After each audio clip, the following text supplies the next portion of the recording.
tardes, bienvenidos a su programa Desde tu Mirada, 6:05. Estás escuchando el 1040 de AM si nos escuchas en Guadalajara, Jalisco, 95.1 de FM si nos escuchas en Austin, Texas. También puedes hacerlo a través de la cadena Cable Radio Network o bien a través de la página www.radiomujer.com.mx, en la cual ya estaremos conectados en un par de minutos al chat para recibir todos tus comentarios acerca del tema. El día de hoy estamos aquí tus psicoanalistas de la radio, José Luis Amarripa y tu servidora Gabriela Maldonado, para abrir con el tema del trastorno borderline. Por ahí alguien nos pedía el tema, creo que vía mail, José Luis, o vía chat fue que nos estaban tema preguntando por chat, nos preguntaron. Oh, ya veo.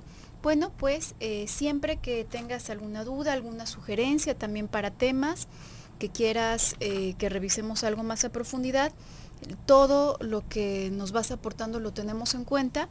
Entonces, bueno, pues únicamente tenemos oportunidad de incluirlo hasta el siguiente mes, pero con muchísimo gusto lo incluimos. Y bueno, el día de hoy, miércoles, tenemos un regalito para ti. Se trata de este libro llamado Voces de Alejandra Mora.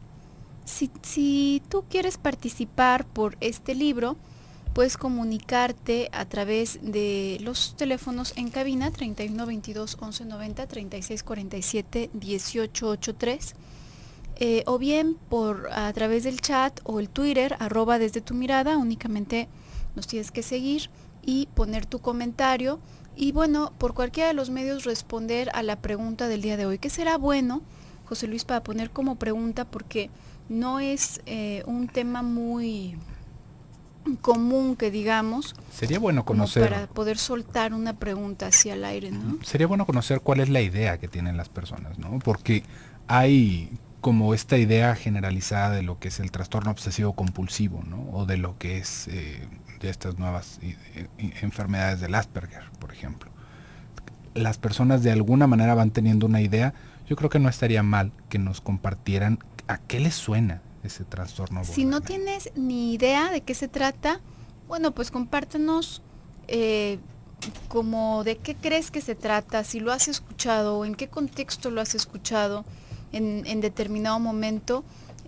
Háblanos de lo poco o mucho que hayas escuchado, que sepas acerca del trastorno borderline, y ya estarás participando para el regalo del día de hoy.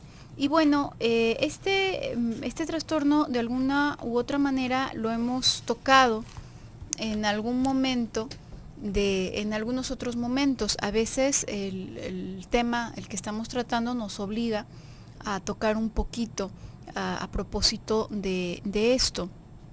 Y se trata justamente de una especie de no estructura. A veces hablamos, por ejemplo, de la estructura neurótica, de una estructura psicótica. Cuando hablamos del border, hablamos de una persona que las características más sobresalientes son que no tiene una forma constante a lo largo de la historia. Me refiero a la historia de la vida de una persona, no de la aparición del término. ¿En qué sentido? Bueno, en el sentido de que la personalidad no se ha establecido sobre unos pilares determinados. Si hablamos, por ejemplo, de una estructura perversa, podríamos decir que la personalidad se va estructurando sobre esta no renuncia, sobre esta transgresión, ¿no? Por ejemplo, si hablamos de una estructura histérica, podemos pensar que se va estructurando toda la personalidad alrededor de intentar cubrir lo que hace falta, ¿no? De poder matizar, de poder maquillar, entonces ya estamos más en este terreno. Pero si hablamos de una estructura border, tendríamos que pensar más bien que no se ha consolidado nada aún.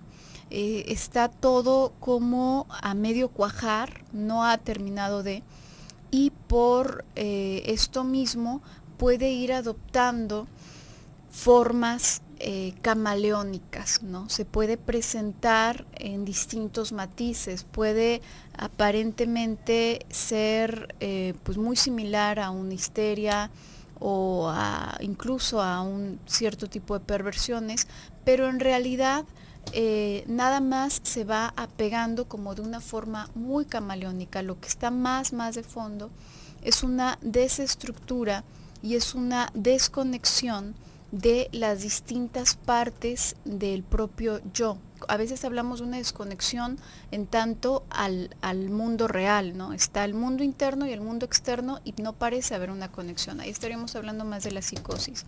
Acá la persona en sí, las distintas instancias de la persona, los distintos momentos de su historia, sus mociones, sus ideas, todo está como flotando en el mar, todo separado, y bueno, de eso específicamente nos habla este trastorno border. En sí con la palabra borderline nos va dando una idea que posiblemente no sea la más adecuada para entender el trastorno, porque borderline lo podríamos entender en español como fronterizo, ¿no? El trastorno fronterizo de la personalidad. Entonces, ahí uno lo que se imagina es algo que está al límite, ¿no? Esa es otra palabra que se puede utilizar, limítrofe. Pero limítrofe ya se va utilizando para otras cosas. Pero fíjese cómo va aludiendo a fronteras, ¿no? A la línea divisoria. Entonces, por este tipo de situaciones, más bien como por este tipo de palabras, nos va dando esta idea de que es una línea que separa o que está en la pura línea, por ejemplo, entre la psicosis y la neurosis.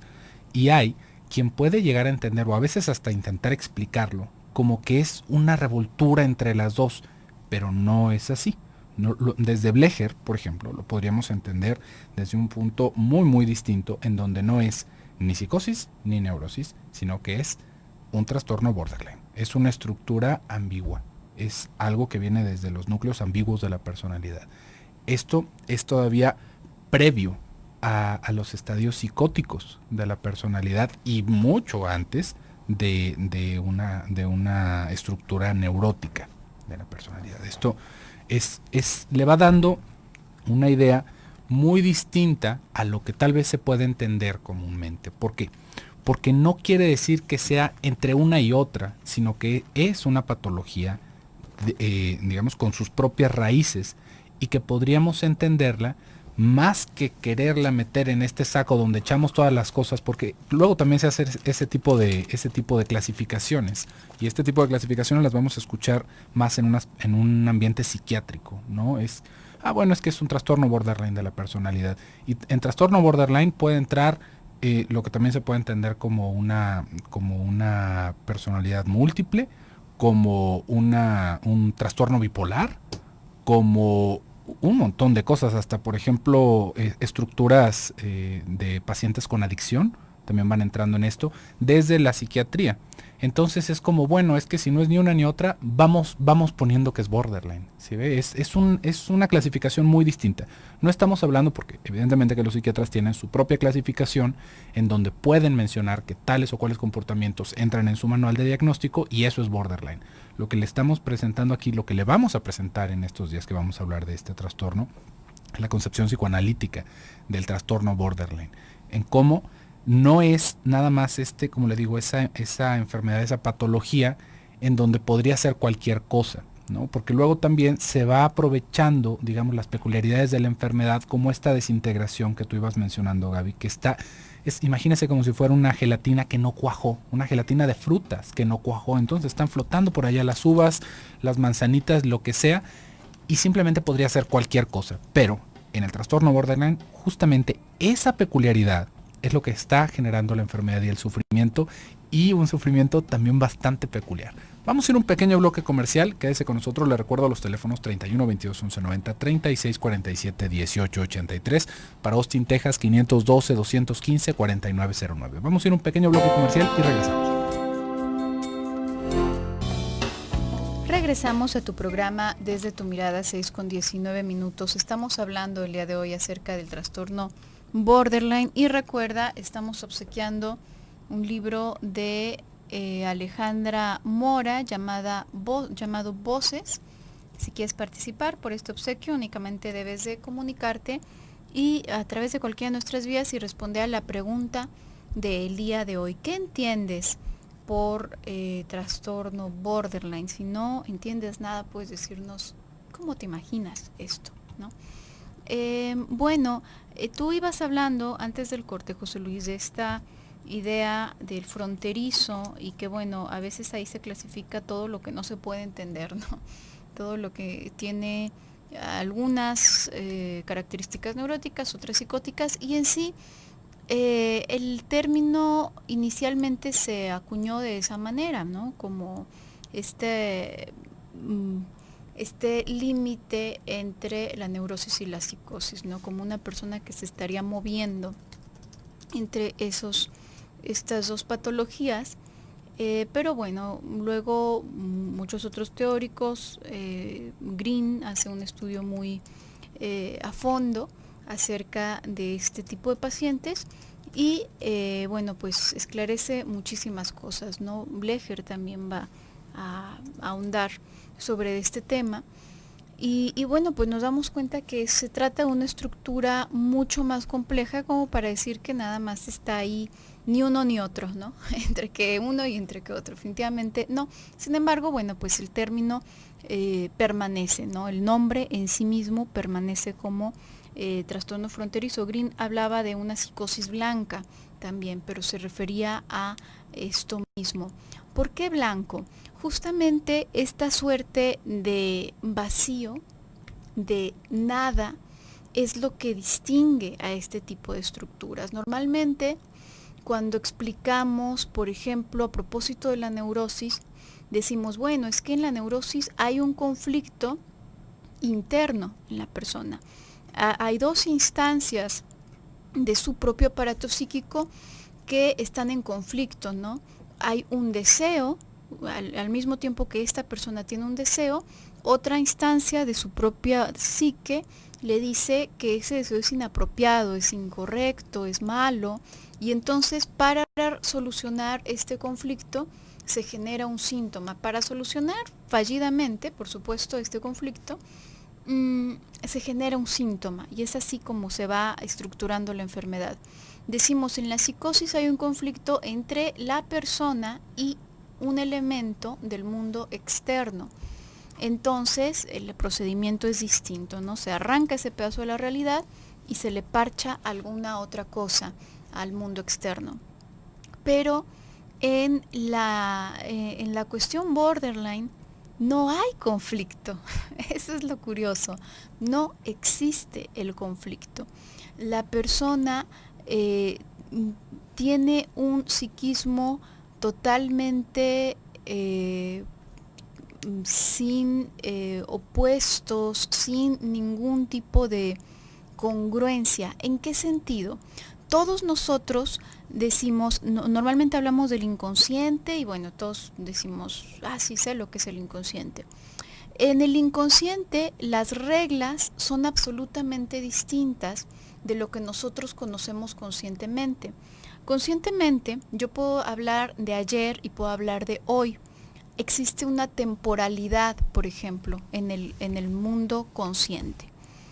Pero en el inconsciente no existen opuestos, no existe temporalidad. En el inconsciente una persona puede estar viviendo, experimentando el mismo afecto con la misma intensidad exacta, como si un evento traumático, por ejemplo, hubiese ocurrido en este mismo momento. Aunque hayan pasado 15 años, 20 años, los años que hayan sido, en el inconsciente no hay un ayer, hoy, no hay temporalidad, no hay nada que se oponga. Justamente por eso es que podemos tener deseos ambivalentes. Cuando estamos conscientes es que nos causa problema eso, ¿no? ¿Por qué odio a alguien que quiero? ¿Cómo puedo odiarlo? Eso no es posible, eso me mete, me embronca. Pero en mi inconsciente pueden coexistir, ¿no? El odio y el amor hacia la misma persona no tienen ninguna contraposición ahí porque no hay una lógica, no se rige por las leyes de la lógica. Entonces, una persona border es una persona que está sobre todo con esas mismas normas del inconsciente. No hay una temporalidad, no hay nada que se oponga, no, y por lo tanto no hay conflicto. En el mismo momento, una persona border, por ejemplo, puede ser infiel, pero no entiende por qué lo dejan. Pero francamente es distinto de la estructura perversa donde quiere transgredir y donde lo mantiene en secreto. No, una persona border, por ejemplo, en verdad dice amar a las dos personas y en verdad está totalmente confundido de qué es lo que está pasando, ¿no? No le queda claro de qué hizo mal o si hizo mal. Es todo un plano, es todo este blanco, ¿no? Como esta psicosis blanca de la que hablaba Green. Y en sí es bastante interesante pensar cómo a ese tipo de estructura, a ese núcleo de estructura en la personalidad, se le van añadiendo cosas. No solamente va quedando, digamos, la pura estructura borderline.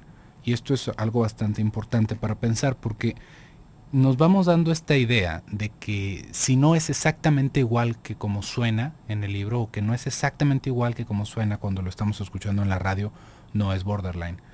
Pero, así como sucede en la psicosis, por ejemplo, en la psicosis vamos a ver que hay mecanismos muy distintos para manejar la angustia. Por ejemplo, está la alucinación, por ejemplo, está todo lo que viene alrededor de la alucinación y la persecución, a diferencia de cómo se va manejando la angustia y el síntoma en el neurótico, en donde ya tendríamos que ver cómo son síntomas de compromiso, cómo va funcionando de una manera muy distinta, pero aún así, en un neurótico podemos encontrar núcleos psicóticos de la personalidad, podemos encontrar ese tipo de manifestaciones de la ansiedad, vamos a encontrarnos rasgos, pero la estructura es distinta. No hay que entenderlo como si fuera una cosa y luego otra y luego otra. Imagínese como si fuera un árbol que va creciendo, y en ese árbol evidentemente que se van haciendo distintos anillos, mientras se va engrosando y mientras va creciendo el árbol en su estructura. Esos anillos y ese crecimiento es justamente de la misma forma, de una manera metafórica, en cómo vamos nosotros adquiriendo nuestra estructura de personalidad. Todos pasamos por ese lugar, todos pasamos por ese lugar. La diferencia es en dónde estuvo el trauma, en dónde está el momento de fijación. Por eso es que de todas maneras, aunque hayamos tenido todas las facilidades, por ejemplo, para tener una estructura psicótica, aún así vamos a adquirir rasgos neuróticos a lo largo del camino. Entonces, esto nos da una idea de cómo no es puramente la enfermedad lo que estamos viendo, y por eso es que es muy absurdo en muchos sentidos etiquetar a una persona con su trastorno de la personalidad, como estas personas que se pueden llegar a presentar borderline. Es que yo soy borderline, ¿no?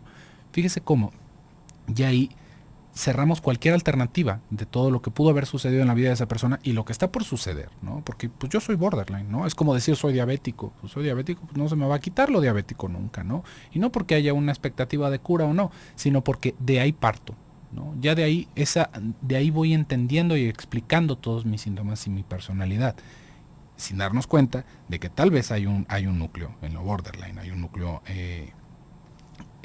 desde Blecher, pero hay muchas otras cosas pegadas a esa estructura de personalidad.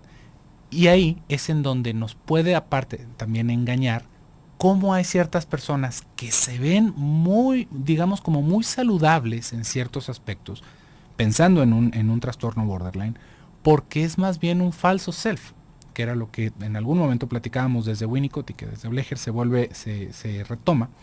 ¿Cómo es un falso self? ¿Por qué? Porque realmente en la persona no hay una integración, pero hay un aprendizaje de cómo aparentar una integración. Hay una forma adquirida en el camino en el que yo veo cómo se comportan los demás y por lo tanto yo me voy a comportar así, pero no porque sea yo, sino porque eso es, digamos, el consenso de la sociedad. Entonces, si yo veo que los demás están moviéndose de tal o de cual manera, yo simplemente lo finjo. Y ahí es en donde nos puede dar esta sorpresa, porque ¿cómo es posible que una persona que tiene todas estas otras partes en apariencias saludables, de repente tiene quiebres en donde se nos pierde 2-3 meses y no sabemos nadie dónde está, ¿no? Y después de eso reaparece, que ya se fue a no sé dónde, que ya se metió en no sé cuántos problemas, pero si todo iba tan bien, ¿cuál fue el problema? El problema es que simplemente no lo estamos viendo como debería de ser, no lo estamos diagnosticando adecuadamente. Vamos a ir a un pequeño bloque comercial en un momento.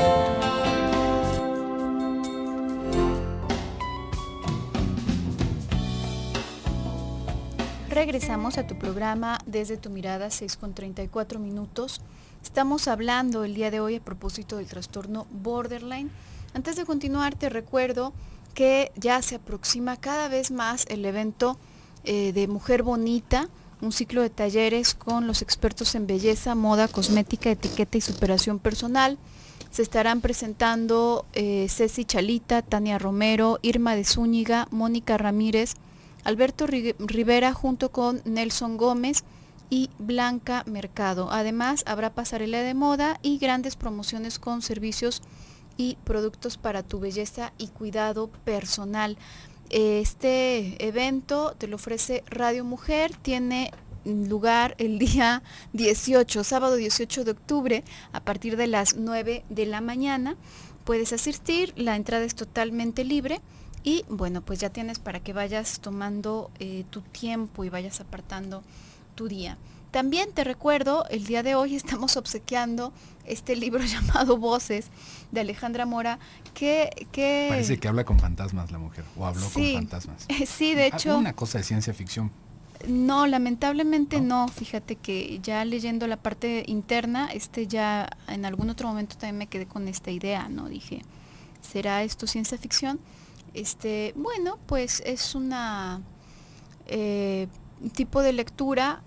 Si alguien está interesado, pues puede comunicarse, ya sabes, y bueno, aunque no estés interesado en el obsequio del día de hoy, puedes comunicarte y darnos todas tus preguntas, comentarios, si algo no queda muy claro. Digo, este tema en particular es un poco complejo, ¿no? Entonces, cualquier duda, aclaración, sabes que puedes hacerla por cualquiera de las vías y con muchísimo gusto te estaremos contestando. Y bueno, a propósito de decíamos, de este terreno totalmente como desértico, ¿no? Donde no hay un arriba, no hay un abajo, no hay un ayer, un hoy. Uno normalmente se imagina estas cosas de una manera hollywoodense, ¿no? Se imagina y por lo tanto se ven muy lejanas. Sin embargo, aunque la descripción puede sonar impresionante o impactante, su manifestación no es tan florida como te podrías imaginar y puede pasar desapercibida. Tú estabas hablando hace un momento acerca de la detección, José Luis, y bueno, cómo puede ser importante esto. Puede pasar desapercibida muy fácilmente. ¿Por qué? No, uno podría pensar, bueno, es que una persona que no tiene esas nociones no sería capaz ni siquiera de levantarse de la cama, no sería capaz de subir o bajar una escalera, literalmente, ¿no? Porque no hay arriba, no hay abajo. La cuestión es que sí, exactamente, con esas aptitudes, con esas capacidades, no se es capaz de nada, no se es capaz de vivir. Pero nosotros los seres humanos buscamos la manera de vivir a como dé lugar. Entonces, si para el masoquista la fórmula es encontrar placer en el dolor, cuando lo único que hay alrededor es sufrimiento, bueno, pues en este tipo de estructuras, de estructuras, se podría decir que el recurso del cual se valen para poder continuar viviendo es justamente esta capacidad camaleónica con la que cuentan. Se hacen al modo de lo que hay afuera. No hay una convicción realmente. no es que estén imitando, es distinto a lo que hablábamos el día de ayer, por ejemplo, de aquellas personas que pretenden ser excéntricos porque quieren, no es que estén imitando, no es que estén siendo hipócritas, no, simplemente es como una adaptación, como una especie de mecanismo de adaptación. Se hacen al modo de lo que está alrededor y de esa manera siguen, ¿no? Si tú estás probablemente en un contexto en donde no entiendes absolutamente nada, imagínate que estás en medio de una plaza y suena una alarma de incendios, ¿no? Y empiezas a ver que una fila enorme de personas comienza a dirigirse hacia un extremo de la plaza. Lo más probable es que vayas a hacer exactamente lo mismo, ¿no? Para intentar vivir, no creo que vayas a ir al lado opuesto, porque no tienes idea de qué es lo que está pasando y lo que tienes más a la mano es que todo el mundo está yendo hacia allá, o al menos muchas personas están yendo hacia allá, y bueno, es casi como un reflejo, ¿no? Hacerlo también. Imaginemos justamente esta cabeza donde no hay temporalidad, donde no hay constancia, donde todo es un caos, pues lo más lógico es irse adhiriendo e ir como fluctuando entre las cosas que están a su alrededor. Pueden, por lo general, se adhieren a una cosa o a una persona muy fuertemente, como por ejemplo una institución en donde trabajen, a una persona, la pareja, un hijo, y mientras están apegados a esto, pueden pasar totalmente desapercibido este malestar, ¿no? Cuando se termina esto, cuando viene el cambio, es más de casa, de trabajo, de lo que sea, entonces se sufre esta desestructuración. Uh-huh. Y fíjate, Gaby, pensaba como salud, como aún ay Dios, ¿qué es lo que suena? Como aún después de encontrarnos en esta misma clasificación, ¿está sonando ese también al aire? ¿Qué fue? ¿Quién sabe qué habrá sido?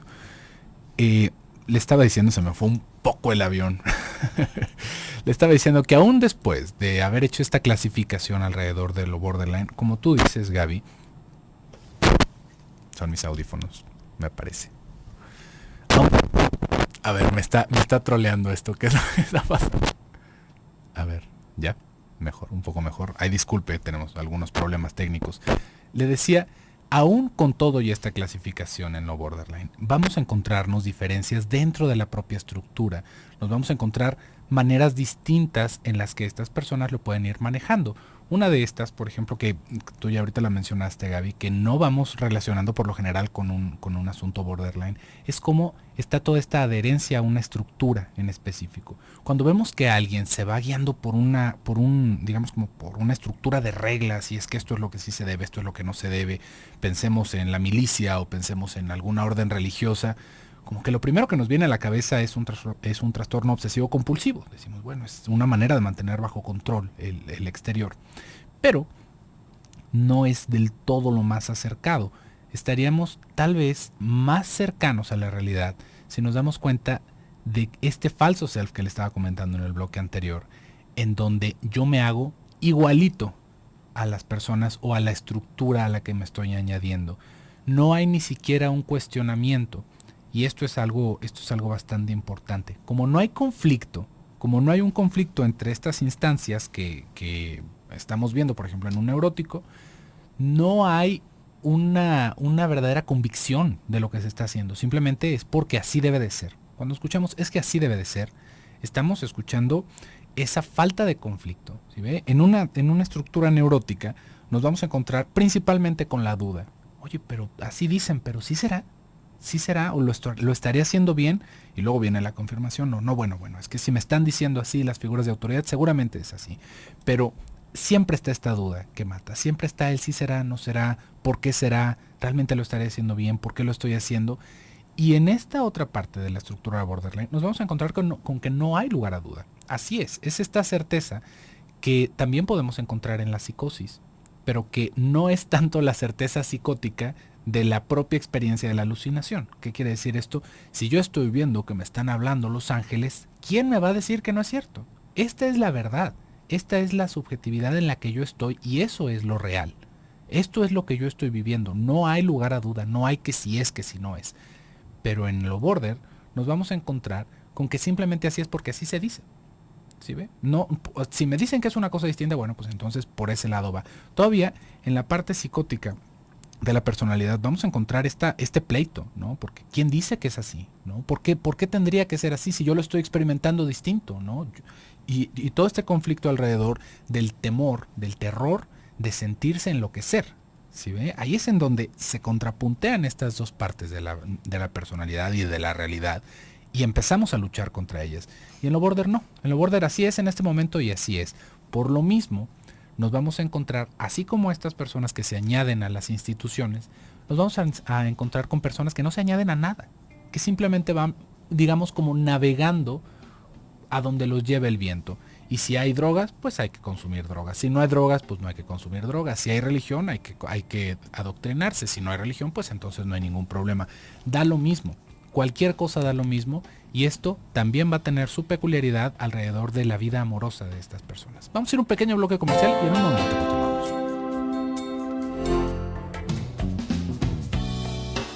Regresamos a tu programa Desde tu Mirada, 6:50. Estamos en el último bloque del programa del día de hoy, pero como ya escuchaste, bueno, mañana continuaremos con este tema y bueno, da para mucho, ¿no? Realmente es como una probadita lo que alcanzamos a dar en estos días.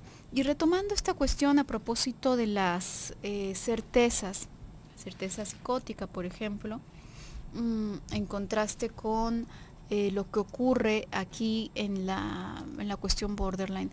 Es verdad que cuando hablamos de certezas absolutas, estamos en el terreno de la psicosis. ¿Por qué? Porque no hay nos habla de que no existe una interacción entre el mundo real y el mundo interno de cada persona, entre el mundo externo y el mundo interno. Cuando existe esta interacción, nos vemos obligados a modificarnos en función al mundo externo y viceversa, también ir modificando. Nos vamos encontrando en la posibilidad de modificar efectivamente, realmente, el mundo externo. Pero, ¿qué ocurre, por ejemplo, con las personas que a lo mejor, vámonos en un hipotético, hace muchos años, pudiéramos viajar en el tiempo, fuéramos y le dijéramos a las personas de una tribu que el hecho de que sacrifiquen vírgenes no va a cesar las tormentas, porque las tormentas no son provocadas por el dios del agua, ¿no? Del dios del trueno, sino que tienen que ver con condiciones climáticas. Y les explicamos y les decimos que mejor vamos poniendo rompeolas, ¿no? Para evitar que esto se convierta en una desgracia. Y posiblemente si esas personas fuesen capaces de entenderlo, de corroborarlo con los datos que están allá afuera en la realidad, entonces serían capaces de decir, bueno, esta teoría que tenía no tiene tanto sentido como esta nueva, vamos haciéndolo, vamos modificando mi pensamiento y entonces soy capaz de hacer una modificación afuera que me permite vivir mejor. Pero luego vemos también el otro lado de la moneda, donde las personas se pueden decir, no es cierto, ¿no? Y además estás ofendiendo al dios del trueno. ¿Cómo te atreves a decir que todo esto es obra de la condensación, de una tal condensación, y que no tiene nada que ver y que no quiere sus vírgenes sacrificadas, ¿no? Para este día. Entonces, pues te vamos a sacrificar también a ti para que andes hablando, ¿no? Esto es una certeza psicótica. ¿Por qué? Independientemente de las pruebas que yo tenga afuera de que es distinto, no me va a convencer de nada, porque desde el principio no estoy siquiera viendo el mundo externo, estoy nada más con la mirada ciclada en mi mundo interno y agarro algunas cositas de afuera para validar mi delirio, únicamente para validar mi delirio. Entonces, es verdad, cuando estamos hablando de certezas absolutas, estamos en el terreno de la psicosis.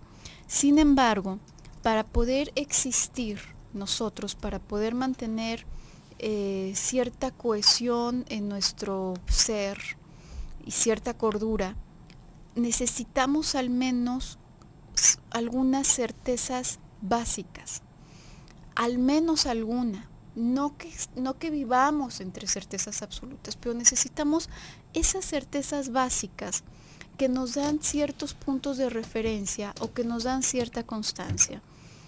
Luego del día viene la noche, ¿no? En el día hay luz, en la noche está oscuro. Mi nombre es este. No va a modificarse tirando una ruleta para ver qué nombre me toca cada día. Soy un hombre, soy una mujer, me gusta tal cosa, me gusta tal otra. Este tipo de cosas nos marcan una cierta constancia que nos permite vivir cuerdos. Imagínate qué descontrolados que estaríamos si no sabemos. A veces el rojo en el semáforo significa siga, pero a veces significa alto, no, atínale. Entonces, pues estaríamos muy locos, verdaderamente. En este tipo de personalidad no existen ni siquiera estas más básicas, estas que se requieren para tener un conocimiento básico del mundo. ¿Por qué no se establecieron con fuerza y con fundamento desde el principio? Porque vivieron en un ambiente de caos, vivieron en un ambiente donde justamente no existía esa constancia. A veces, si hago esto, me regañan muy fuerte y me pegan, pero a veces les da mucha risa y me lo festejan, ¿no? Solo por poner un posible ejemplo, ¿no? Unas de las tantas cosas que pueden llegar a suceder.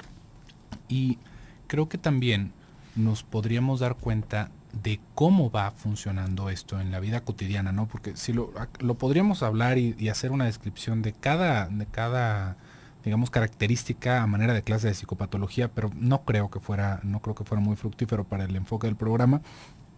Pero habríamos de pensar aquí cuáles son los tipos de problemas, como le estaba diciendo en el bloque anterior, que pueden llegar a tener estas personas con su vida amorosa, por ejemplo. Ahí es en donde por lo general en el encuentro y en el desencuentro con una pareja, es justamente en donde salen todas estas chispas, porque una persona que simplemente va viviendo de esta manera como hemos descrito su vida, no lo podríamos imaginar tal vez como un vagabundo, ¿no? Es una persona que igual está, igual no está, igual trabaja, si se necesita, si no, no se hace y va por el mundo, ¿no?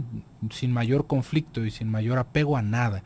Pero, como le digo, vamos creciendo y de alguna manera vamos quedándonos en esta parte de la personalidad como un núcleo y después se nos van añadiendo un montón de cosas en donde se nos dice que lo que tú debes de hacer es esto y esto y esto y aquello. Por lo tanto, yo lo voy a buscar a forma de un falso self, como lo estábamos diciendo, pero eso no va a quitar que saque chispas al momento de empezar a relacionarme. ¿Por qué? Porque por más descuajado, ¿no? Por más destartalada que esté este psiquismo, nos vamos a encontrar con que también hay relación, por ejemplo, con la madre. Una relación caótica, así como tú ya la describiste, Gabriela, cuando de repente me pueden dar leche, como de repente me pueden dar unos manazos, ¿no? Pero aún así hay una relación, y hay una relación de abandono, hay una relación de maltrato. Y eso, al igual que con una estructura psicótica, una estructura neurótica, la que usted guste, va a generar una huella de afecto que se acaba buscando. Y en esa huella está el maltrato, puesto como piedra angular de las relaciones. Y ahí es en donde nos vamos a encontrar este tipo de parejas que sacan chispas cada que se encuentran, que no se pueden dejar, que es muy distinto a lo que podríamos entender tal vez de una pareja en donde la mujer no quiere separarse porque bueno, es que sus hijos, es que las costumbres, es que todo lo demás. Acá nos vamos a encontrar con el trastorno borderline, porque por lo general van encontrándose, ¿no? En el mar de personas, nos vamos a encontrar unas de las relaciones amorosas más pasionales que nos podamos topar en el mundo. Más pasionales no porque sea esta parte romántica, ¿no? Que de repente vamos relacionando con la palabra pasión, sino porque son volcanes en erupción a la hora de acercarse, porque es una demanda extrema de ambas partes, pero también una incapacidad de relacionarse de igual manera extrema. Pero fíjese cómo está, por un lado, la necesidad imperiosa, por otro lado una imposibilidad de poderse acercar a alguien más. Y ahí justamente es en donde se dan todos estos pleitos. Son este tipo de parejas que vemos que ya cortan, ya regresan, ya se agarraron a golpes de una manera brutal, ¿no? Ya que quedó el uno arañado, la otra golpeada, se aventaron las cosas, el cenicero, y el día siguiente otra vez están juntos, ¿no? Y ahora están pensando muy seriamente en casarse y en tener un hijo. Y uno puede decir, ¿qué? ¿Cómo? Pues si ayer se estaban tirando de cuchillazos, literalmente. ¿Por qué no? Pues ¿por qué no? Y ahí otra vez estamos con esto. Pues ¿por qué no? Hoy siento, fíjese cuál es la explicación, Border. Hoy siento que lo amo más que a nadie. Ayer lo odiaba. Y eso no está en conflicto con ninguna cosa. Pero hoy me quiero casar y hoy quiero tener un hijo con esta persona. Fíjese nada más la complejidad de este tipo de padecimiento. Y que realmente es un reto y es toda una aventura intentar salir de una situación así. Realmente son tratamientos muy, muy, muy difíciles y que requieren de muchas cosas que se tienen que ir construyendo en el camino. Yo creo que de eso vamos a poder hablar el día de mañana porque por hoy se nos ha terminado el tiempo. Muchísimas gracias por el favor de su atención. Yo me despido, soy José Luis Amarripa. Yo soy Gabriela Maldonado, hasta pronto.